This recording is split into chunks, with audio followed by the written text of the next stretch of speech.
Good afternoon, students. I Renu Kushwa, faculty of Applied Science Department in SIRTE. हम diploma maths में इससे पहले भी प्रीवियस लेक्चर में आपको बहुत सारे डिफरेंट टाइप के टॉपिक करवा चुके हैं। आज का हमारा टॉपिक है डिटर्मिनेंट। इसको हमें यूनिट फर्स्ट में करना है, तो डिटर्मिनेंट के बारे में हमें पता होना चाहिए कि क्या होता है। और जब आप डिटर्मिनेंट के बारे में जानेंगे तभी आप नेक्स्ट यूनिट में मैट्रिक्स को अच्छे से कंप्लीट कर पाएंगे। तो हम स्टार्ट करते हैं। सबसे पहले हमें पता होना चाहिए डिटर्मिनेंट्स क्या होते हैं। So for definition, given a square matrix A, its determinant is a real number associated with the matrix. The determinant of A is written is DET bracket में A बार और A mod A बार। इस तरीके से इसको लिखा जाता है maths के फॉर्म में, या तो DET ब्रैकेट में A बार या फिर mod के अंदर A बार।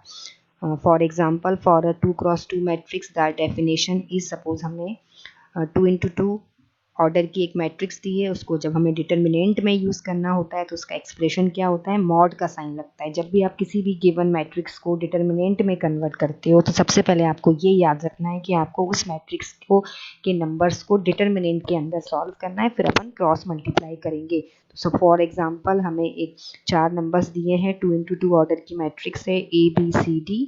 जब हम इसको डिटर्मिनेंट के अंदर सॉल्व करेंगे तो डिटर्मिनेशन का साइन लगाना है। डिटर्मिनेशन का मतलब होता है मॉड का साइन लगाना है। तो मॉड ABCD। अब हम क्रॉस मल्टीप्लाई करेंगे तो A का मल्टीप्लाई D में करेंगे तो AD minus BC। This is a determinant equation solution. अब ये कुछ और एग्जाम्पल दिए, तो आप किसी भी ऑर्डर के गिवन मैट्रिक्स को डिटर्मिनेंट में कन्वर्ट करके सॉल्व कर सकते हो। देखिए आपको 3-4 एग्जाम्पल दिख रहे हैं स्क्रीन में। तो 1 2 3 4 इसको डिटर्मिनेंट में कन्वर्ट करेंगे तो ये 1 2 3 4 डिटर्मिनेशन का साइन लगाया, मल्टीप्लाई करेंगे क्रॉस मल्टीप्लाई, 1 का मल्टीप्लाई 4 में माइनस साइन, 2 का मल्टीप्लाई 3। इस तरीके से हम किसी भी ऑर्डर के मैट्रिक्स को डिटर्मिनेंट में सॉल्व कर सकते हैं।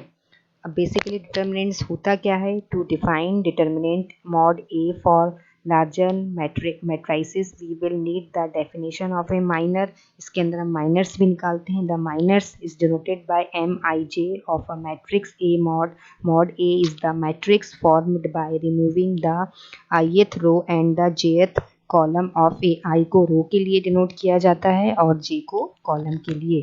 सपोज हमें एक मैट्रिक्स दी है 3x3 ऑर्डर की, उसके अंदर नंबर्स हैं 1 1 -2 -1 2 3 2 7 0। अब हमें इसको माइनर्स में कन्वर्ट करना। माइनस का मतलब ये होता है कि जो भी गिवन मैट्रिक्स है उसमें उससे कम ऑर्डर के कितने पेयर्स आप बाहर निकाल सकते हो। तो अगर हम 3x3 ऑर्डर की मैट्रिक्स लें तो अगर हम इसमें 2x2 ऑर्डर की मैट्रिक्स के कितने माइनस मतलब होता है गिवन मैट्रिक्स को डिफरेंट छोटे छोटे पार्ट में सॉल्व करना। तो जब हम 2x2 ऑर्डर के पेयर्स इस 3x3 ऑर्डर की मैट्रिक्स में निकालेंगे तो उनको मैट्रिक्स की लैंग्वेज में माइनर्स कहा जाता है। तो हमने जैसे फर्स्ट निकाला, हमने ही देखो फर्स्ट पेयर क्या लिया 2 3 7 0, कोई भी 4 नंबर को ले लीजिए तो टोटल 2 3 7 0 एक माइनस हो गया। अगर हम दूसरे माइनस की बात करें तो -1 2 2 7, थर्ड माइनस की बात करें 1 1 -1 2, फोर्थ माइनस की बात करें 1 -2 2 3। इस तरीके से हम 3x3 ऑर्डर की मैट्रिक्स में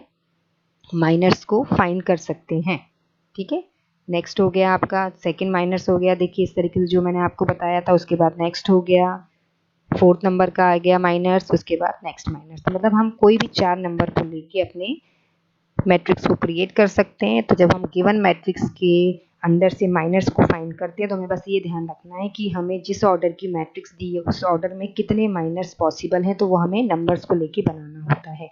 ये टोटल हो गए आपके, इतने सारे हम टोटल माइनर्स फाइंड कर सकते हैं। ठीक है, अब नेक्स्ट है the formula of a 3x3 order matrix. Suppose हमें एक 3x3 ऑर्डर की जनरल मैट्रिक्स दी है। अब हम इसके अंदर डिटर्मिनेंट फाइंड करना सीखेंगे। तो डिटर्मिनेशन होता है, डिटर्मिनेंट को मॉड A बार से शो किया जाता है। अब हम कैसे इसमें मैट्रिक्स के अंदर डिटर्मिनेंट निकालेंगे, फॉर्मूला दिया है जैसे A11 है, फर्स्ट नंबर लिया उसका डिटर्मिनेंट निकालना है। तो A11 की रो और कॉलम को छुपाएंगे, बाकी जो रिमेनिंग 4 नंबर हैं उनका डिटर्मिनेंट निकालेंगे। तो ये हो गया फर्स्ट नंबर का डिटर्मिनेंट। सेकंड नंबर क्या है A12, सेकंड नंबर का डिटर्मिनेंट हमेशा माइनस साइन में लिया जाता है। तो -A22 A12 का डिटर्मिनेंट होगा, उसी की रो कॉलम को छुपाया तो बाकी हो गया M12, मतलब जो रिमेनिंग नंबर से उनका डिटर्मिनेंट निकालेंगे। फिर थर्ड नंबर प्लस होता है, पहला और तीसरा नंबर प्लस में होता है, सेकंड वाला हमेशा माइनस में। तो थर्ड नंबर हो गया A13, इसका डिटर्मिनेंट क्या होगा, उसी के रो कॉलम को छुपाया। तो जो रिमेनिंग नंबर से उनको जब आप डिटर्मिनेंट में सॉल्व करोगे तो उसकी नंबरिंग आ जाएगी M13। तो ऐसे करके हम किसी भी नंबर्स के का डिटर्मिनेंट फाइंड कर सकते हैं। For the formula of A 2x2 matrix, अगर हम 2x2 ऑर्डर की मैट्रिक्स लें तो उसमें डायरेक्ट क्रॉस मल्टीप्लाई लगता है। दूसरा एग्जाम्पल क्या है आपका, the formula for a 3x3 matrix, ये एक और नया एग्जाम्पल दिया है, इसमें भी हम डिटर्मिनेंट निकाल सकते हैं। नेक्स्ट हो गया हमारा, ये भी सेम वही है, ये एक जनरल एग्जाम्पल ले लिया 1 2 3 को लेके, नंबर्स के बीच में हमें सॉल्व करना है। तो 1 1 -2, फर्स्ट रो हो गई 1 1 -2, सेकंड रो हो गई -1 2 3, थर्ड रो हो गई 2 7 0। हमें इन एक मैट्रिक्स दी है, इसका हमें डिटर्मिनेंट निकालना है। तो वही फॉर्मूला यूज़ करेंगे जो मैंने आपको बताया था। सबसे पहले 1 को लिया, 1 की रो कॉलम को छुपाया, तो जो रिमेनिंग नंबर बचे उनका क्रॉस मल्टीप्लाई करके डिटर्मिनेंट निकाला। तो 1 इंटू ब्रैकेट में M11 माइनस, सेकेंड नंबर हमेशा माइनस में लिया जाता है, -1 मल्टीप्लाई M12 मतलब रिमेनिंग नंबर्स का determinant plus third number plus में लिया जाता है, अगर माइनस है तो फिर वो माइनस हो जाएगा, plus -2 into determinant of M13। जब हम इसको सॉल्व करेंगे तो हमारा फाइनल आंसर आएगा मॉड A बार। डिटर्मिनेंट को हमेशा मॉड में बार के साइन से शो किया जाता है, तो mod A bar is equal to 1 into 2370 -1 into -1320 plus -2 -1227, ऐसे क्रॉस मल्टीप्लाई करेंगे, सारा सोल्यूशन कर लेंगे कैलकुलेशन। तो लास्ट में हमारी गिवन मैट्रिक्स का डिटर्मिनेंट का आंसर आएगा 7।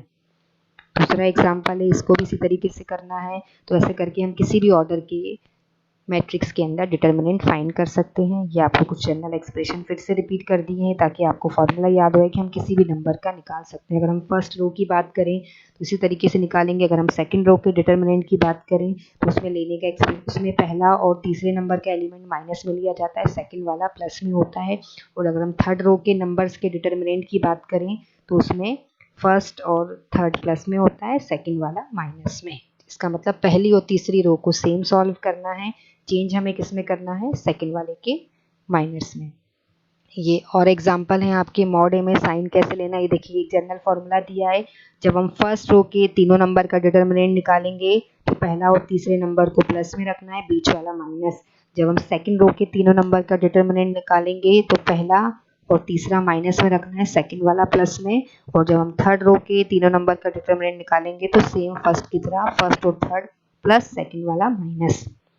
ये कुछ आपके और एग्जाम्पल हैं ताकि आप जब भी प्रैक्टिस करें तो आपको ये याद होना चाहिए रो क्या होती हैं, कॉलम्स क्या होते हैं। ये देखिए कुछ और एग्जाम्पल्स दिए हैं फॉर प्रैक्टिस, क्योंकि मैथ्स में जितनी ज़्यादा प्रैक्टिस करेंगे उतनी ज़्यादा आपको वो चीज़ कंफर्म होगी। तो ये थे आपके डिटर्मिनेंट के अंदर। अब हम इसमें इसके अंदर कोफिशिएंट्स वगैरह भी पढ़ते हैं, को फैक्टर भी होते हैं। तो जो आप माइनस निकालते हो उनको सेकंड लैंग्वेज में को फैक्टर्स भी कहा जाता है, जिसको डिनोट किया जाता है CIJ, I for row, J for column. ठीक है, तो आज हमने आपको डिटर्मिनेंट के बारे में बताया। डिटर्मिनेंट बहुत IMP टॉपिक है। अगर आपको मैट्रिक्स में बहुत अच्छे से अपनी कमांड रखनी है, मैट्रिक्स में बहुत अच्छे से एग्जाम्पल को सॉल्व करना है, तो डिटर्मिनेंट को आपको बहुत ही डीपली और बहुत अच्छे से पढ़ना पड़ेगा। सो आज के लिए इतना ही काफ़ी है। बाकी रिमेनिंग जो भी है इसमें एप्लीकेशंस वगैरह या जो भी और भी मोर देन इसके एक्सप्रेशन है वो हम आपको नेक्स्ट लेक्चर में बताएंगे। Thank you very much for listening. Please take care, have a nice day. कोई भी डाउट हो you can discuss to any